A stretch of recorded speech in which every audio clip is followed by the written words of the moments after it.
Hello, જાગૃત આવાજમાં તમારું સ્વાગત છે. મારું નામ છે ચિંતન અખાણી. યસ, આજથી આપણે બેટા નવું ચેપ્ટર સ્ટાર્ટ કરવા જઈ રહ્યા છીએ. ચેપ્ટર નંબર 1, વાસ્તવિક સંખ્યાઓ.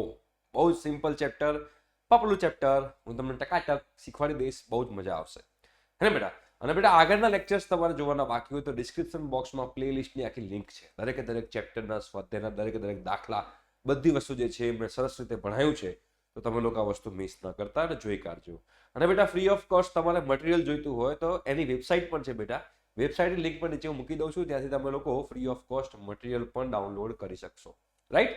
ચલો, પહેલો સ્વાધ્યાય તરફ જઈએ છીએ આપણે કે નીચેની દરેક સંખ્યાને તેના અવિભાજ્ય અવયવના ગુણાકાર સ્વરૂપે દર્શાવો. એટલે જ્યારે આપણે આ અવિભાજ્ય અવયવ, પહેલા તો તમને અવિભાજ્ય અને વિભાજ્ય શું છે તમને ખબર હોવી જોઈએ બેટા. અવિભાજ્ય મતલબ કે જેના માત્ર બે જ અવયવ હોય. ફોર દાખલા તરીકે આપણે કહીએ કે બે, તો બે ના કયા કયા અવયવ છે? 2 અને 1. 2 ગુણ્યા 1 2 થાય એટલે 3, તો 3 ના પણ બે જ અવયવ છે, 3 ગુણ્યા 1. 5, તો 5 કેવું છે? 5 ના પણ બે જ અવયવ છે, 5 ગુણ્યા 1. બરાબર? 7, 7 ના પણ બે જ અવયવ છે, 7 ગુણ્યા 1. તો આ બધા અવિભાજ્ય અવયવ થયા કહેવાય, અવિભાજ્ય અવયવ. બરાબર છે? આ અવિભાજ્ય સંખ્યાઓ થઈ ગઈ, જેના બે જ અવયવ છે. વિભાજ્ય સંખ્યા એટલે શું? જેના બે કરતા વધારે અવયવ હોય. દાખલા તરીકે 4, તો 4 ને શું લખાય? 2 ગુણ્યા 2 ગુણ્યા 1. તો આના કેટલા અવયવ થયા? 3 અવયવ થયા. 2 2 1. રાઈટ? તો જોવા જઈએ તો આ વિભાજ્ય સંખ્યા થઈ કહેવાય. બે કરતા વધારે અવયવ હોય તો વિભાજ્ય સંખ્યા કહેવાય. દાખલા તરીકે 6 છે, તો 6 ને શું લખાય? 3 ગુણ્યા 2 ગુણ્યા 1. બરાબર? દાખલા તરીકે આપણે લઈએ 9, તો 9 ને શું લખાય? 3 ગુણ્યા 3 ગુણ્યા 1. તો જ્યારે બે કરતા વધારે અવયવ હોય, આના તો કેટલા? 3 અવયવ છે. બે કરતા વધારે અવયવ હોય તો એને કહેવાય આપણે શું કહેવાશે? શું કહેવાશે? બોલો બોલો બોલો બોલો. વિભાજ્ય સંખ્યા. અને માત્ર બે અવયવ હોય તો અવિભાજ્ય સંખ્યા કહેવાય. એટલે દરેક સંખ્યાએ પોતાનો તો અવયવ છે જ. એટલે આમાં આના 3 અવયવ કેવી રીતે થાય ખબર છે? 4 છે તો 4 ના 3 અવયવ કેવી રીતે થયા? 4 ના 3 અવયવ, એક અવયવ એનો 1 છે, એક અવયવ 2 છે અને એક અવયવ 4 પોતે છે. 1 2 4 3 અવયવ થયા કહેવાય. 6, તો 6 ના પણ 3 અવયવ છે, 3 2 1 અને છઠ્ઠો 6 પોતે. તો ટોટલ 4 અવયવ થયા કહેવાય. એવી જ રીતે 9 છે, તો 9 ના કેટલા અવયવ છે?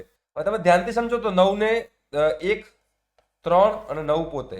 એટલે એવી સંખ્યાઓ કે જે સંખ્યા વડે આપેલ સંખ્યાને નિશેષ ભાગી શકાય એનો અવયવ હોય. તો 1 3 9 એના અવયવ થયા.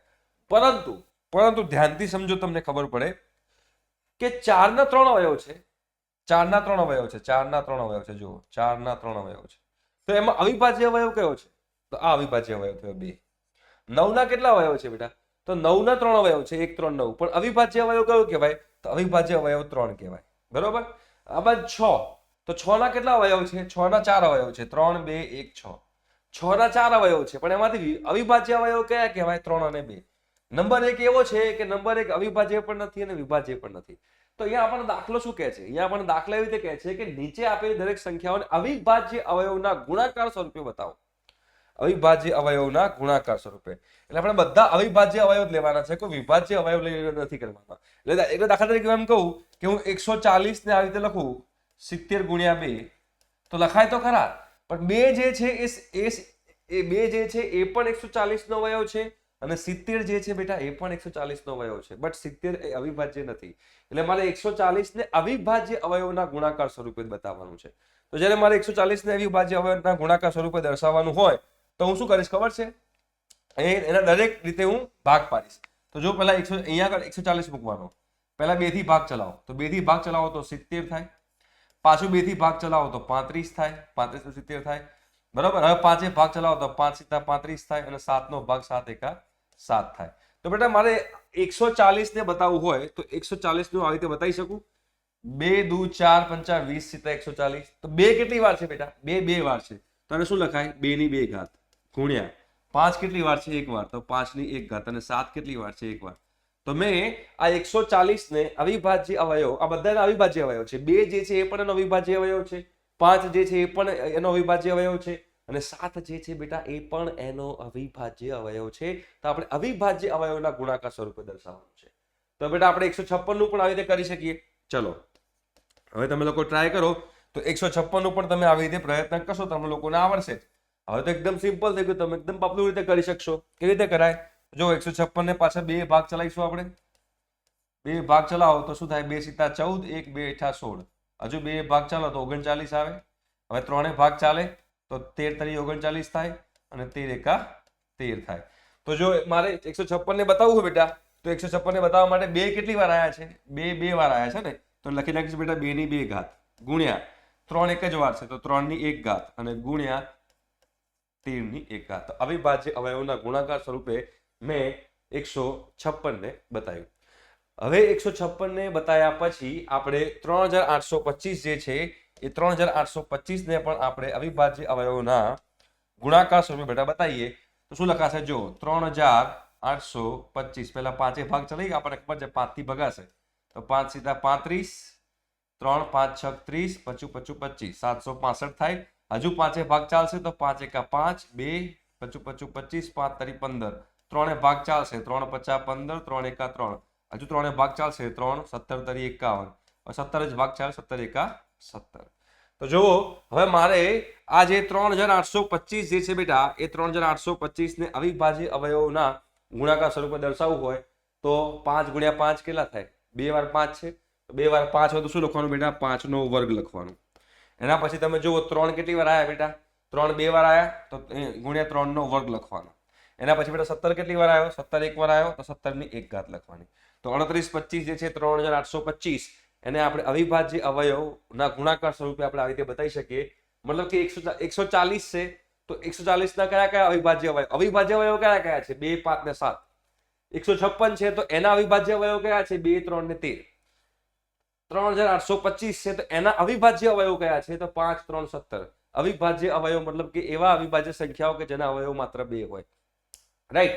હવે 5005 જે છે આપણે એનો પણ શોધવાનો પ્રયત્ન કરીએ કે બેટા? ચલો 5005 કરીએ તો 5005 તો આપણને ખબર પડી જાય. પહેલા 5 થી ભાગ ચાલશે તો 5 થી ભાગ ચાલો તો 5 એકા 5, 0 0 5 એકા 5 બરાબર છે. હવે 1001 જે છે એ 1001 નો કઈ જગ્યાએ ભાગ ચાલશે? ના, 1001 નો કોઈ જગ્યાએ ભાગ ચાલશે નહીં તો 1001 ગુણ્યા 1001 આપણે કરી નાખીએ.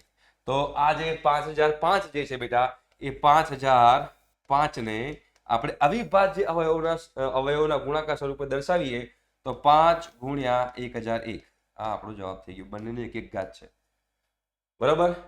પછી 7429 છે. 9 2 11 ને 4 15 ને 7 22 7429 છે. હવે આ 7429 ને પણ આપણે જો બતાવવું હોય તો બેટા આપણે બતાવી શકીએ છીએ. બિલકુલ ટેન્શન લીધા વગર બતાવી શકીએ છીએ. તમારે જરાય ગભરાવાની જરૂર નથી બરોબર છે. 7429. હવે 7429 જે છે એ હું તમને એકવાર કહું તો તમને હોમવર્કમાં આપીશ આ વસ્તુ, કેમ કે તમારે સમજવાનું છે આ વસ્તુ કે 7429 છે તો જો અહીંયા આગળ 3 વડે નથી ભગાતું, 4 વડે નથી ભગાતું, 5 વડે નથી ભગાતું, 7 વડે એકવાર તમારે ચેક કરવાનું. 7 એકા 7, 0 7 6 42, 7 વડે પણ નહીં ભાગે બરાબર. તમારે એક એવી અવિભાજ્ય સંખ્યા શોધવી પડશે જેનાથી 7429 ભગાય છે કે નહીં તમારે ચેક કરવાનું છે. અને જો તમને તમે ચેક કરતા આવડી ગયું તો તમને લોકોને મજો થઈ જશે બરોબર છે. તો મેં તમને આજના એક્ઝામ્પલની અંદર 140 કરાવ્યું બેટા, 156 કરાવ્યું, 3825 કરાવ્યું ને 5005 કરાવ્યું. આ હું તમને હોમવર્કમાં આપું છું અને જ્યારે હું નેક્સ્ટ લેક્ચર લઈશ ને ત્યારે બેટા તમને એ વસ્તુનું શીખવાડીશ કે આપણે કેવી રીતે કરશું બરોબર. તો મેં તમને આ વસ્તુ શીખવાડી દીધી, બાકી તમને હોમવર્કમાં આપી રહ્યો છું. હવે બેટા આગળનો દાખલા કરતા પહેલા મારે તમને સમજાવવું છે ગુસા અને લસા. ગુસા અને લસા. ચલો ગુસા અને લસા. ગુસા અને લસા. ગુસાનું નામ છે બેટા ગુરુત્તમ સામાન્ય અવયવ.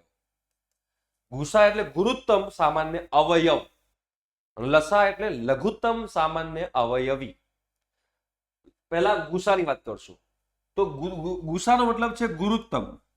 સમજો, ગુરુત્તમ સામાન્ય અવયવ. હવે બેટા ગુરુત્તમ સામાન્ય તો ગુરુત્તમ એટલે મોટામાં મોટો, સામાન્ય એટલે જેમાં સરખો આવતો હોય એવો અવયવ. ધારો કે બે સંખ્યા છે, આપણે લંબી લઈએ. એક છે 8 અને એક છે 4. તો 8 ના અવયવનું લિસ્ટ પાડો. 8 ના અવયવનું લિસ્ટ. તો એક તો 1, પછી 2, 4 અને 8. આ 8 ના અવયવ છે. એવી સંખ્યાઓ જેના વડે 8 ને ભાગી શકાય નિશેષ. તો આ 8 ના અવયવની સંખ્યા થઈ. આ 8 ના અવયવો થયા કહેવાય. હવે 4 ના અવયવ પાડો. 1 2 4. ચલો, તો આ એના અવયવ થયા. તો આમાં જોશો તો બંનેનો એક બી સામાન્ય અવયવ છે. જો આમાં પણ એક છે ને આમાં પણ એક છે. જો બંનેમાં સામાન્ય અવયવ જુઓ તો તો આમાં પણ 1 છે બેટા, આમાં પણ 1 છે, આમાં પણ 2 છે, આમાં પણ 2 છે, આમાં પણ 4 છે, આમાં પણ 4 છે, 8 છે. આમાં 8 તો હોય જ નહીં. તો સામાન્ય અવયવ 1 પણ છે, 2 પણ છે, 4 પણ છે. પણ ગુરુત્તમ સામાન્ય અવયવ, ગુરુત્તમ સામાન્ય અવયવનો મતલબ એમ થયો કે જેટલા સામાન્ય અવયવ છે એમાંથી મોટામાં મોટો સામાન્ય અવયવ કયો છે? તો મોટામાં મોટો સામાન્ય અવયવ 4 છે. બંનેમાં સામાન્ય 4 છે ને, તો મોટામાં મોટો સામાન્ય અવયવ 4 છે. તો 8 અને 4 નો ગુસા જે છે એ 4 થયો કહેવાય. શું થયો કહેવાય? 8 અને 4 નો ગુસા જે છે, ગુસા એ તમારો જે છે 4 છે એવું કહેવાય. ગુસા જે છે 4 છે એવું કહેવાય. લસાની વાત કરીએ તો લસાની વાત કરતા હોઈએ ને ત્યારે ઘડિયો બોલવાનો. 4 અને 8 નો ઘડિયો બોલો. તો 8 1 8, 8 2 16, 8 3 24, 8 4 32, 8 5 40. 4 નો ઘડિયો બોલો. 4 1 4, બરાબર? 4 1 8 1 8 થશે, 4 1 4 થશે, 4 2 8, 4 3 12, 4 4 16, 4 5 20, 24, 28, 32, 36, 40. જો ઘડિયો બોલો છો. જ્યારે લસાની વાત કરતા હો ત્યારે તમારે ઘડિયો બોલવાનો. તો ઘડિયો બોલતી વખતે સામાન્ય કયું આવે? જો આમાં 8 છે તો આમાં બી 8 છે, આમાં 16 છે તો આમાં પણ 16 છે, આમાં 24 છે તો આમાં પણ 24 છે, આમાં 32 છે તો આમાંય 32 છે, આમાં 40 છે તો આમાંય 40 છે. સામાન્ય તો આટલા બધા છે. બટ આમાં લઘુત્તમ સામાન્ય અવયવી કીધું છે. લઘુત્તમ સામાન્ય અવયવી. આના મતલબ શું થયો કે જ્યારે કોઈ પણ બે સંખ્યાનો મારે લસા શોધવો હોય તો એ બે સંખ્યાનો ઘડિયો મૂકવાનું ચાલુ કરવાનો, અને ઘડિયો હું બોલવાનું ચાલુ કરું અને સૌથી પહેલી જે નાનામાં નાની સંખ્યા બંનેમાં સામાન્ય હોય એ એનો લસા થયો કહેવાય. તો સૌથી પહેલી એવી કઈ નાનામાં નાની સંખ્યા છે બધામાં જે બંનેમાં સામાન્ય આવે છે? તો 8. તો 4 અને 8 નો જે લસા જે છે, 4 અને 8 નો જે લસા જે છે એ લસા થયો 8. લસા 8 થયો. લસા શોધતી વખતે તમારે કોઈ પણ બે સંખ્યાનો લસા શોધવાનો હોય તો એનો ઘડિયો બોલવો પડે, અને કોઈ પણ બે સંખ્યાનો ગુસા શોધવો હોય તો એના અવયવ કરવાના હોય. અને એ અવયવમાં જે મોટામાં મોટો અવયવ સામાન્ય હોય ને ગુસા કહેવાય. અને ઘડિયો બોલતી વખતે જે નાનામાં નાની સંખ્યા છે બંનેમાં કોમન આવતી હોય, બંનેમાં સામાન્ય આવતી હોય, એનો લસા થયો કહેવાય. બરોબર છે? તો હવે લસા ગુસા કોને કહેવાય મેં તમને કહી દીધું છે. તો અહીંયા આગળ બીજું એક પરિણામ છે બેટા, એ પણ પરિણામ તમને લોકોને ખ્યાલ હોવી જોઈએ. એ પરિણામ તમારા લોકો ખાસ ધ્યાનમાં રાખવાનું છે. કયું પરિણામ છે? એ પરિણામ છે કોઈ પણ બે સંખ્યા હોય એનો ગુસા અને લસાનો ગુણાકાર. ગુસા અને લસાનો જે ગુણાકાર છે, કોઈ પણ બે સંખ્યા હોય એનો ગુસા અને લસાનો ગુણાકાર જે છે એ બે સંખ્યાના ગુણાકાર જેટલો હોય. બે સંખ્યાના ગુણાકાર જેટલો હોય. ગુણાકાર જેટલો હોય. બરોબર? એના પર આપણે દાખલા ગણશું. કોઈ પણ બે સંખ્યાના ગુસા અને લસાનો ગુણાકાર એ બે સંખ્યા પોતે સંખ્યાઓ છે એ પોતે સંખ્યાઓ જે છે એમના ગુણાકાર જેટલો હોય. બરોબર છે? તો બેટા આપણે આજના લેક્ચરમાં આટલું રાખીએ છીએ. નેક્સ્ટ લેક્ચરની અંદર તમને બતાવીશ કે ગુસા લસા કેવી રીતે શોધવાનો, અને પછી આપણે આ પરિણામ પર જઈશું. ઠીક છે? તો એના માટે તમારે આવવું પડશે નેક્સ્ટ લેક્ચરમાં. ત્યાં સુધી બાય.